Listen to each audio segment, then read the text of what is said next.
से मुलाकात किया है, क्या मामला है और क्या आश्वासन मिला है आप लोगों को? देखिए, जो सिकुइया की घटना है, सियानंद वर्मा जी वो प्रधान हैं और जिस तरीके से घटना घटी है उसमें लगभग कई लोगों को गंभीर चोटें आई हैं। उसमें महिला भी चोटिल हुई हैं, उनके चाचा भी चोटिल हुए हैं, हेड इंजरी भी हुई है और जान से मारने की धमकी भी जो विपक्षी गण है वो देने का काम कर रहे हैं। अभी हम लोग उनके घर गए थे। घर जाने के बाद उन्हीं लोगों का बयान है कि जिस तरीके से वहाँ कोई राहुल सिंह नाम का व्यक्ति है, वो एसडीएम सदर के यहाँ स्टोनो पद पर काम कर रहा है। मृतक आश्रित में उसकी लेखपाल भी है और विशेष रूप से सरगना के रूप में उनके घर वालों ने बताया कि पूरे गांव को उकसा करके और ये जो इतनी बड़ी घटना घटी है, पूरी प्लानिंग थी उसकी कि इनको एक आध लोगों का मर्डर हो जाए, यहाँ तक उसकी सोच थी और एफआईआर दर्ज हुआ है। आज उसी के संबंध में हम सभी लोग जनप्रतिनिधि मंडल यहाँ पर एसपी साहब से बात हुई थी, समय लिया गया था और उसी के संबंध में उनसे मिलकर इस घटना के बारे में अवगत कराया गया। एसपी साहब से बातचीत हुई कि इसमें राहुल सिंह का नाम छूटा हुआ है, जो परिवार बता रहा है, अभी एफआईआर भी हम लोगों ने देखा, उसका नाम छूटा हुआ है और लगभग 16 से 17 लोग उसमें मुलजिम बनाए गए हैं, 50 लोग अज्ञात हैं। एसपी साहब ने आश्वस्त किया है कि राहुल सिंह का भी नाम जोड़ा जाएगा और 307 की धारा उसमें नहीं बढ़ पाई थी, लेकिन आज ये बताया गया 307 की भी धारा बढ़ा दी गई है और एक मुलजिम को गिरफ्तार भी किया गया है। अभी जितने मुलजिम उसमें हैं वो गिरफ्तार जल्द से जल्द किए जाएंगे और उनके ऊपर कठोर कार्रवाई होगी। जिस तरीके से गांव में मैं गया, दलित समाज, एक महिला मिली, उसको धान काटने से रोका गया। एक हमारे कुरील समाज का लड़का था, वो सोशल मीडिया पर पोस्ट वायरल किया, उसके बाद उसको भी धमकी दी गई है, उसको भी यहाँ पर लाया गया है और एसपी साहब ने आश्वस्त किया है कि आप एक एप्लीकेशन बना के दो, मुकदमा दूसरा दर्ज होगा। तो इस तरीके से वहाँ आतंक का माहौल है और ग्रामीणों को अंदर इतना आतंक मचा हुआ है कि कोई धान काटने नहीं जा पा रहा है और ये भी धमकी दे रहे हैं कि इसके आगे अगर आप लोग बढ़ोगे तो वहाँ पर कार्रवाई के साथ साथ अभी तो ये छोटी घटना घटी है, अब इसके बाद आपको जान भी गंवाना पड़ेगा। ये धमकी मिल रही है विपक्षियों की तरफ से पीड़ित परिवार को। सांसद जी योगी आदित्यनाथ, अब आप तो मीडिया के साथी हैं, आप लोगों से कुछ छुपा नहीं है।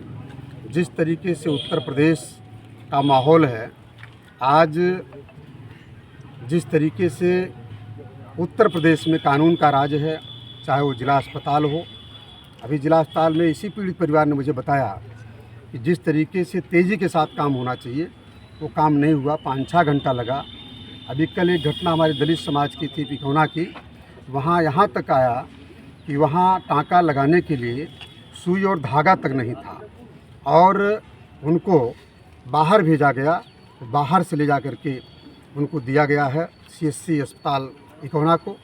तो ये हालात हैं जो सरकार लंबे वादे कर रही है कि स्वास्थ्य हमारा जो है बहुत ठीक ठाक चल रहा है, लोगों का इलाज बढ़िया हो रहा है, ऐसा कुछ नहीं है। कानून व्यवस्था पे क्या कहेंगे? कानून व्यवस्था तो ध्वस्त है, पूरी तरीके से ध्वस्त है। जिस तरीके से आज ये लोग घूम रहे हैं और धमकी दे रहे हैं, आज ये माहौल से साफ साबित होता है कि ऐसे लोगों को जेल में जाना चाहिए था। और अभी भी ये लोग जो है गांव से बाहर से धमकियां दे रहे हैं, अपने गांव के लोगों के बीच में आकर के धमकी दे रहे हैं। जिस परिवार के लोग धान काटने से पीड़ित हैं, उनका धान नहीं कट पा रहा है, तो आप समझ लीजिए कि कानून की राज कहाँ पर है और कानून का राज कैसे सरकार का चल रहा है। तो क्या पुलिस अपराधियों को एंटरटेन कर रही है? देखिए, जो आश्वस्त मुझे किया गया एसपी साहब की तरफ से, उन्होंने कहा कि सारे मुलजिमों को हम गिरफ्तार करेंगे और सख्त से सख्त उनकी कार्रवाई होगी, जो आश्वस्त किया है एसपी साहब ने। तो मैं आश्वस्त नहीं हूँ, मैं उनके बातों से पूर्णतः अपने को ये मान रहा हूँ कि एसपी साहब अच्छा काम करेंगे और मुलजिम जल्द से जल्द जेल जाएंगे। लोगों ने आपका जो प्रतिनिधिमंडल मिला है कप्तान से, उस कप्तान ने क्या आश्वासन दिया आप लोगों को? वर्तमान सरकार पीडीए विरोधी है। जिस तरह से रायबरेली की घटना आपने देखी, काकोरी की घटना देखी, अभी बगल के जिले इटिया थोक थाना के अंतर्गत घटना, और ये पुनरावृत्त लगातार हो रही है पूरे प्रदेश में और सिखुइया गांव में। इसकी जानकारी कानूनी नगर कोतवाल को थी, लेकिन कोई समय के अनुसार अगर कार्रवाई हुई होती है, घटना नहीं घटती है। और प्रधान जी 5 साल से लगातार परेशान है, वो पूरा परिवार।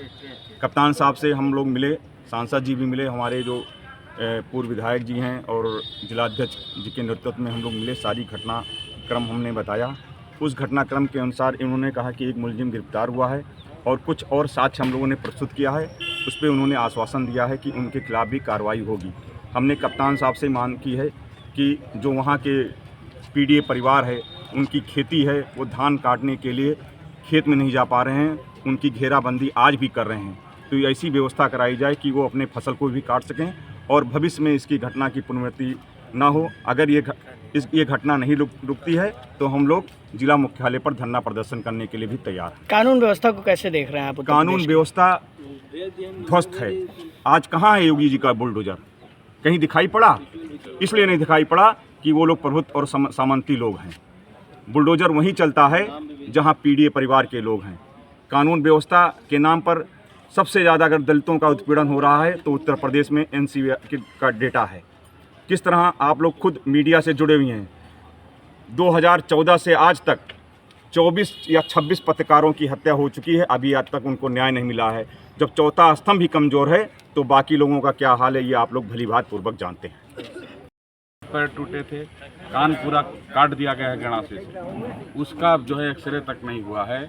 और ये कहा गया कि इसको पूरी दवा की जाए, इसका वो किया जाए पूरा, लेकिन इसके बाद भी डॉक्टरों का जो हाल वहाँ दिखाई दे रहा था वो दुर्भाग्यपूर्ण था। और जहाँ तक इनके प्रशासन की बात है, एक्शन की बात है, कल जाकर के पुलिस का हमने थोड़ा हरकत देखा। ये घटना परसों की है, सुबह की। कल शाम को सीओ साहब और जो है कोतवाल वहाँ मौके पर गए हैं, तब हमें पता लगा कि थोड़ी सी एक्टिविटी कुछ दिख रही है। जब पूरे उसमें जिसका नाम ये लोग ले रहे हैं परिवार वाले, जिसकी भूमिका इतनी थी, उसका एफआईआर में नाम ही नहीं है, जबकि दरखास्त में नाम है, उनके एप्लीकेशन में नाम है, लेकिन एफआईआर में नाम नहीं है। और उसके बाद 307 मतलब वैसे भी आदमी मौके पर इतना मारा गया है, मर्डासन है, बेहोश है, उसके सर में खोपड़ी पूरी खुली हुई है। इसके बाद ये धार डंडा लेकर के सूद कह करके और तमाम ऐसी शब्दों का इस्तेमाल कर रहे हैं, वीडियो पर लोगों ने दिखाया है। ये समाज में क्या मतलब ये लोग घोलना चाहते हैं?